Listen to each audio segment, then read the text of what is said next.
Assalamualaikum warahmatullahi wabarakatuh. Kembali lagi di channel YouTube saya, Bu Eri.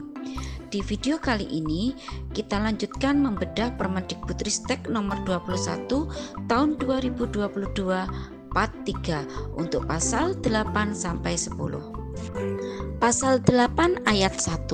Pelaporan hasil penilaian sebagaimana dimaksud dalam pasal 3 ayat 1 huruf E dituangkan dalam bentuk laporan kemajuan belajar.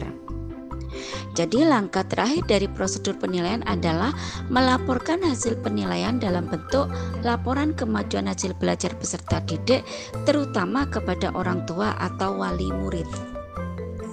Pasal 8 ayat 2. Laporan kemajuan belajar sebagaimana dimaksud pada ayat 1 berupa laporan hasil belajar yang disusun berdasarkan pengolahan hasil penilaian. Jadi, yang dikatakan laporan kemajuan belajar itu berupa laporan hasil belajar yang diperoleh peserta didik dalam suatu proses penilaian. Dan hasil dari proses penilaian tersebut sudah diolah oleh pendidik yang hasilnya dapat berupa angka ataupun deskripsi. Pasal 8 ayat 3. Laporan hasil belajar sebagaimana dimaksud pada ayat 2 paling sedikit memuat informasi mengenai pencapaian hasil belajar peserta didik. Jelas di sini bahwa laporan hasil belajar peserta didik itu berisi minimal tentang informasi capaian hasil belajarnya. Pasal 8 ayat 4. Selain memuat informasi sebagaimana dimaksud pada ayat 3, laporan hasil belajar untuk pendidikan anak usia dini juga memuat informasi mengenai pertumbuhan dan perkembangan anak. Jadi di pasal 8 ayat 4 ini dikatakan bahwa laporan hasil belajar khusus untuk jenjang PAUD selain berisi informasi capaian hasil belajar anak, yang juga harus dilaporkan adalah bagaimana pertumbuhan dan perkembangannya. Pasal 8 ayat 5. Laporan hasil belajar sebagaimana dimaksud pada ayat 3 dan ayat 4 tertuang dalam rapor atau bentuk laporan hasil penilaian lainnya. Jelas ya bahwa laporan hasil belajar peserta didik itu dituangkan dalam bentuk rapor atau bisa juga dalam bentuk lainnya. Pasal 9 ayat 1. Penilaian hasil belajar peserta didik dengan prosedur sebagaimana dimaksud dalam pasal 3 sampai dengan pasal 8 berbentuk A. Penilaian formatif dan B. Penilaian sumatif. Jadi, bagi satuan pendidikan yang sedang melaksanakan kurikulum 2013 ataupun kurikulum merdeka, bentuk penilaian yang dilakukan oleh pendidik itu ada dua macam, yaitu formatif dan sumatif. Formatif dapat dilakukan di awal, pada saat, dan atau akhir proses pembelajaran. Sedangkan sumatif dilakukan pada akhir proses pembelajaran untuk satu tujuan pembelajaran, atau dapat juga dilakukan sekaligus untuk dua atau lebih tujuan pembelajaran. Dalam melakukan penilaian atau asesmen, pendidik dapat menggunakan beragam teknik penilaian atau asesmen sesuai dengan fungsi dan tujuan asesmen seperti observasi, kinerja, proyek, tes tertulis, tes lisan, penugasan, ataupun portofolio. Perlu diketahui bahwa hasil dari asesmen atau penilaian formatif digunakan sebagai umpan balik pembelajaran, sedangkan hasil dari asesmen atau penilaian sumatif digunakan untuk pelaporan hasil belajar peserta didik. Pasal 9 ayat 2. Penilaian formatif sebagaimana dimaksud pada ayat 1 huruf A dilaksanakan pada pendidikan anak usia dini, jenjang pendidikan dasar, dan jenjang pendidikan menengah. Pasal 9 ayat 3. Penilaian sumatif sebagaimana dimaksud pada ayat 1 huruf B dilaksanakan pada jenjang pendidikan dasar dan jenjang pendidikan menengah. Maksudnya untuk jenjang PAUD tidak melaksanakan penilaian sumatif, hanya melaksanakan penilaian formatif saja. Sedangkan penilaian sumatif diperuntukkan untuk jenjang pendidikan dasar dan jenjang pendidikan menengah. Pasal 9 ayat 4. Penilaian formatif sebagaimana dimaksud pada ayat 1 huruf A bertujuan untuk memantau dan memperbaiki proses pembelajaran serta mengevaluasi pencapaian tujuan pembelajaran. Jelas di sini bahwa penilaian formatif tidak digunakan untuk menentukan nilai rapor, keputusan kenaikan kelas, kelulusan, atau keputusan-keputusan penting lainnya, tetapi betul-betul untuk memantau dan memperbaiki proses pembelajaran serta mengevaluasi pencapaian tujuan pembelajaran. Maksudnya, tujuan pembelajaran yang telah disusun oleh pendidik itu sudah tercapai atau belum.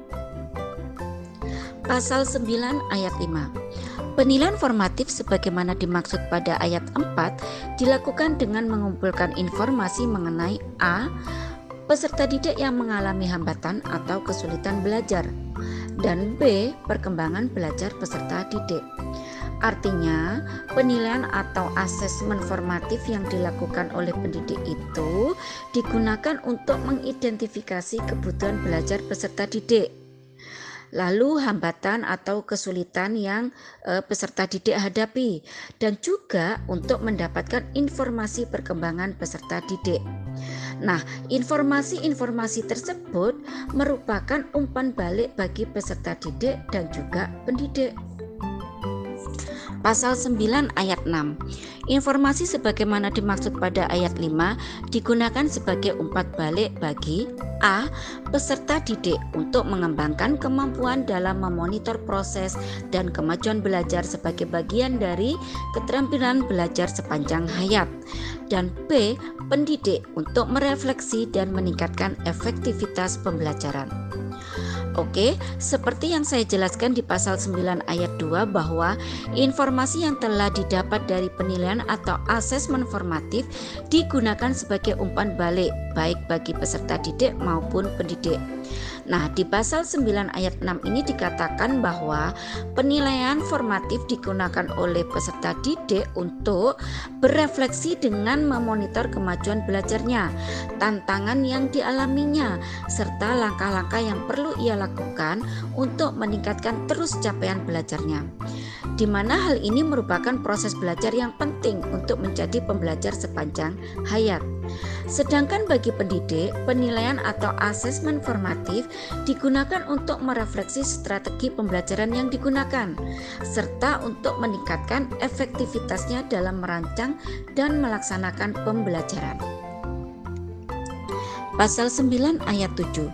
Penilaian sumatif pada jenjang pendidikan dasar dan jenjang pendidikan menengah sebagaimana dimaksud pada ayat 3 bertujuan untuk menilai pencapaian hasil belajar peserta didik sebagai dasar penentuan A. Kenaikan kelas, dan B. Kelulusan dari satuan pendidikan. Jelas sudah ya bahwa dasar penentuan kenaikan kelas dan kelulusan itu adalah penilaian atau asesmen sumatif. Hanya yang perlu dipahami di sini adalah asesmen sumatif dapat dilakukan setelah pembelajaran berakhir, misalnya pada akhir satu lingkup materi. Nah, di akhir satu lingkup materi itu bisa terdiri atas satu atau lebih tujuan pembelajaran. Lalu pada akhir semester dan pada akhir fase. Perlu digarisbawahi di sini bahwa pada tengah semester tidak ada penilaian atau asesmen sumatif. Nah, khusus asesmen pada akhir semester, asesmen ini bersifat pilihan. Artinya, jika pendidik masih merasa memerlukan konfirmasi atau informasi tambahan untuk mengukur pencapaian hasil belajar peserta didik, maka dapat melakukan asesmen pada akhir semester. Sebaliknya, jika pendidik merasa bahwa data hasil asesmen yang diperoleh selama satu semester itu telah mencukupi, maka tidak perlu melakukan asesmen pada akhir semester. Hal yang perlu ditekankan, untuk asesmen sumatif, pendidik dapat menggunakan teknik dan instrumen yang beragam. Tidak hanya berupa tes, namun dapat menggunakan observasi dan performa. Di antaranya praktik, menghasilkan produk, melakukan proyek, dan membuat portofolio. Pasal 9 ayat 8. Penilaian pencapaian hasil belajar peserta didik sebagaimana dimaksud pada ayat 7 dilakukan dengan membandingkan pencapaian hasil belajar peserta didik dengan kriteria ketercapaian tujuan pembelajaran. Maksudnya di sini untuk mengetahui apakah peserta didik telah berhasil mencapai tujuan pembelajaran, pendidik perlu menetapkan kriteria atau indikator ketercapaian tujuan pembelajaran. Kriteria ini dikembangkan saat pendidik merencanakan penilaian atau asesmen yang dilakukan saat pendidik menyusun perencanaan pembelajaran, baik dalam bentuk rencana pelaksanaan pembelajaran atau RPP maupun modul ajar. Kriteria ketercapaian ini juga menjadi salah satu pertimbangan dalam memilih atau membuat instrumen penilaian atau asesmen, karena belum tentu suatu asesmen atau penilaian sesuai dengan tujuan dan kriteria ketercapaian tujuan pembelajaran. Kriteria ini merupakan penjelasan atau deskripsi tentang kemampuan apa yang perlu ditunjukkan atau didemonstrasikan peserta didik sebagai bukti bahwa ia telah mencapai tujuan pembelajaran. Dengan demikian, pendidik tidak disarankan untuk menggunakan angka mutlak, misalnya 75, 80, dan sebagainya sebagai kriteria. Yang paling disarankan adalah menggunakan deskripsi. Namun, jika dibutuhkan, maka pendidik diperkenankan untuk menggunakan interval nilai, misalnya 70 sampai 85, 85 sampai 100, dan sebagainya. Pasal 10 ayat 1. Penentuan kenaikan kelas sebagaimana dimaksud dalam pasal 9 ayat 7 huruf A dilakukan dengan mempertimbangkan laporan kemajuan belajar yang mencerminkan pencapaian peserta didik pada semua mata pelajaran dan ekstrakurikuler serta prestasi lain selama 1 tahun ajaran. Sudah jelas di sini bahwa kenaikan kelas ditentukan dengan mempertimbangkan nilai semua mata pelajaran, ekstrakurikuler serta prestasi lainnya selama 1 tahun ajaran. Jadi, tidak hanya nilai akademiknya saja yang jadi bahan pertimbangan penentuan kenaikan kelas, melainkan juga non-akademiknya serta prestasi-prestasi lainnya.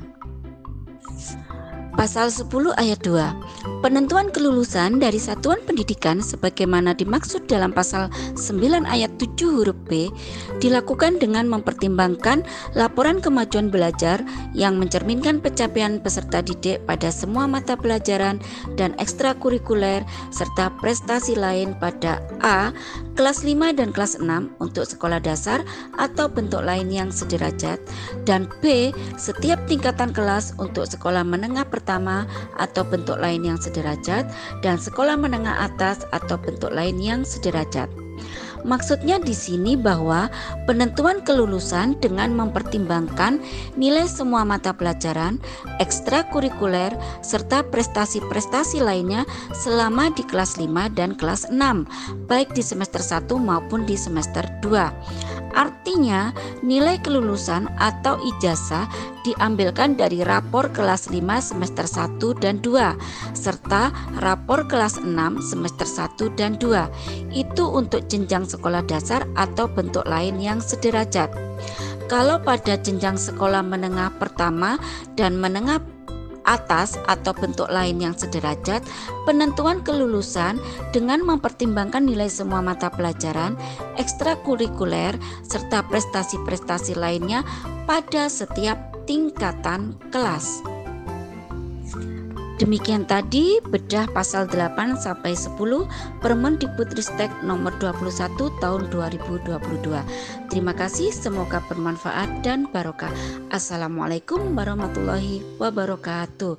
Sampai jumpa di video berikutnya, masih di bedah Permendikbudristek nomor 21 tahun 2022 part 4 untuk pasal 11 sampai 14.